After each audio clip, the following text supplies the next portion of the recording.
Yo. Ready? At nakapanood na po ng video ng kanila pong yung passion at Filipino paano ay sumasalamin sa bawat isa sa ating na nangangat. That she may be able to know that there are people here in the Philippines who are remembering her. Lalabas din at mabibigyan din po ng hustisya ang kanyang kaso. Veloso, kung gaano po siya kasigasig yung mga maliliit na tao. 5 taon na po ngayon, pero ang gobyerno po natin, as the rest of the Filipino people, have not lost hope. Mary Jane does not deserve to be executed.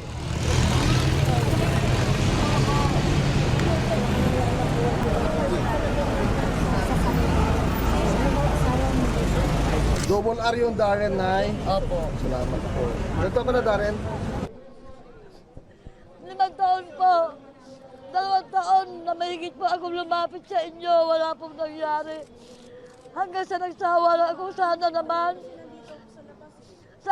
President, ngayon, tulungan mo yung anak ko.